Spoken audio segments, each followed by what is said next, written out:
Scott, it's one of those things, man. You just kind of wonder where the trouble lies. As Starbreeze outs the CEO, Tobias Sojourn, with Payday 3 in dire straits. Chris Kerr over at GameDeveloper.com. Payday 3 developer Starbreeze believes it needs different leadership to bolster the performance of its own franchises and is looking for a new CEO as a result.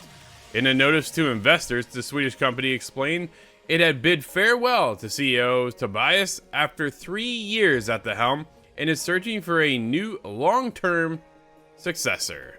In the meantime, board member Jordan Goldener, I'm going to go with that, has been named interim CEO and will take office with immediate effect. Jordan has spent 40 years in the game industry and previously served as CEO at Focus Home Interactive. Nice. Interesting take. Because Focus Home has some great games, Scott, and then they have some not so great games. They're a bit of a roller coaster, I find sometimes, right? But most times, I'm there. I like what Focus Home has always put together over the years, so I've always kind of stuck around. The one that kind of sticks out the most to me is Greedfall, whereas I was in, and then I started playing, I was like, I'm out. Nope. Yeah, I think I had a similar experience with Greedfall myself. It sucks. I know. Is I it got the one high that hopes begins for with 2. a ship? Yes. Yeah. Yeah, I don't think I made it off the ship. Yeah. He has been a Starbreeze board member since 2023. Discussing Sojourn's departure, Starbreeze chairman Torji Hellstorm suggested the company is searching for a leader that can more effectively execute on its current business strategy. Quote, the company has a clear strategy centered around creating attractive games on our own and licensed IP. The board's consolidated assessment is that the execution of strategy needs a different leadership. End quote, said Hellstorm. Quote, on behalf of the board of directors, I would like to thank Tobias Sojourn for his achievements during the past 3 years. Tobias took over the helm of Starbreeze in a challenging phase of its journey, and we wish him well in future endeavors. End quote. Scott, right there, you wish him well, but you got rid of him. You just sent him on his way, right? Like, that stings a lot. That one kind of sucks. That is not cool. But I'm going to pull in article number 2, and this might explain why they did it.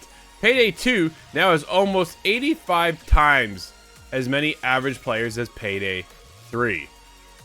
If you've noticed, 85. Scott, I said that backwards. Dude, Payday 2. Isn't that supposed to be the other way around? Where Payday 3 is supposed to have 85 times as many average players? But apparently that's not the case. Man. This is according to Jordan Miller over VGC. On Tuesday, Starbreeze announced it had outed its CEO following Payday 3's disappointing performance, and latest Steam numbers illustrate a scale of the underperformance. According to the independent Steam tracking service, SteamDB, in the last 24 hours, Payday 2 has enjoyed a peak player count of 31,866. In contrast, Payday 3 achieved a peak count of 387. Oh no. Ouch. While the number doesn't account for console players, I don't think it needs to. It throws into sharp relief that the views of the Payday community at one time on March 11th, fewer than 130 people were playing Payday 3.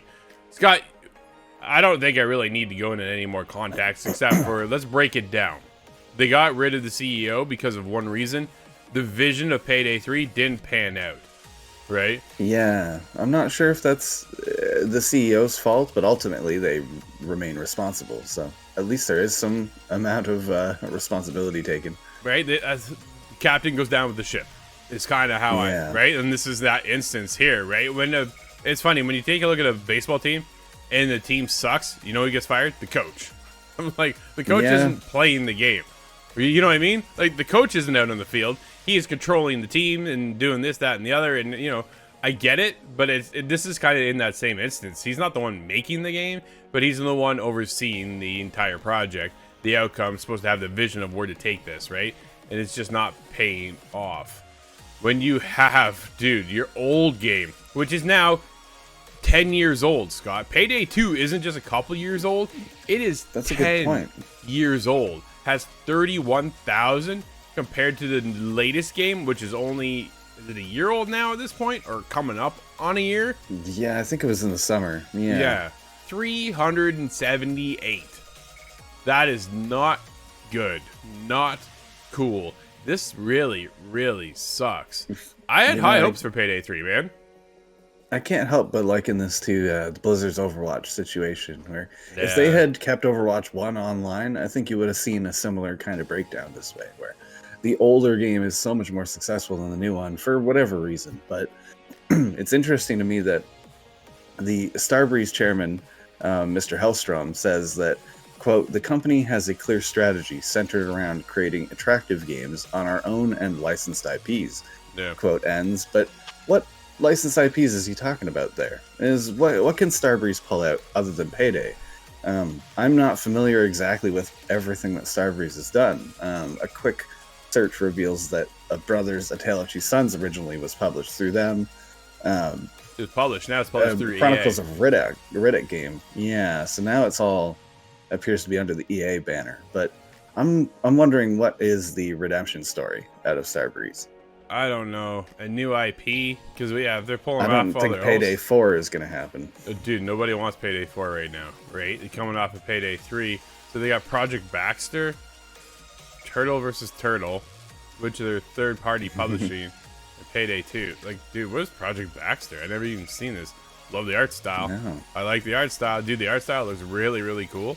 But there's really nothing on it, right? Baxter is Starbreeze's next internal project. Set in the world of Dungeons and Dragons, the game will feature the signature game cornerstones of Starbreeze Productions, cooperative multiplayer, lifetime commitment through a games as a service model. Whew. Scott. Was that it then? That's Payday 2 really should have just remained supported for all these years. I wonder if... So they want to... I understand they want to evolve the story of Payday 3, right? And we get into that. And we get some of the story. They pull in back some of the old crew, which I'm like, all right, cool. Doesn't really mean anything to me. Tried Payday 1, didn't care for it. Tried Payday 2. Like, I didn't have a crew to roll with. And you don't play Payday solo. It's just how it works, right? Payday is meant to be played with your friends. You go out as a team. It's like Left 4 Dead that way. Yeah, right? So you kind of rely on others, whether it goes well or it goes bad. Like, it's just, you're there to have a good time, some laughs, and play the game. Payday 3, dude, just didn't hit. It just came out, fell flat. Servers were busted from the get-go. And that was the biggest hurting factor, I think, for the game, right? Payday 3 got off to a respectable start, charting at 77,000 peak players at launch. Dude, what happened? Why couldn't they keep them around and then have them revert back to Payday 2 and go up to 31,000? Like, you had 77,000 people playing your brand new game. Granted, in today's big AAA space, that's pretty light. That is light, right? Like, that should have been doubled if not tripled. Payday 3 is supposed to be your next big outing. All right, cool. Didn't hit. Is it the genre, Scott? Because honestly, I think Payday has a unique spot in the industry. I think they have something there to highlight, something that they can pull from and build off of. I think right now, you tuck Payday 3 away, and you hide, and you work on this Project Baxter, and see where it goes. But the minute you said Dungeons and Dragons, you know where I went? Oh. Baldur's Gate 3. Good luck, right? Yeah. So now you're up against last year's Game of the Year. Like, how are you doing this top-down view? Like, are you doing turn-based? Are you going to roll the dice? Yeah, there's a lot of things that are going to change, but I wonder if this is really going to be their last push. I don't know. It's a brand new project that nobody's ever heard of. So, like, when you're talking about licensed IPs, where you've got to be reaching out to somebody, right? Are you reaching out to Disney? Are you looking for a Star Wars project in that sense? Like, where are they going to go? Where are they going to lie to move forward? Very, very curious to see what the future of Payday 3 and Starbreeze is as a whole.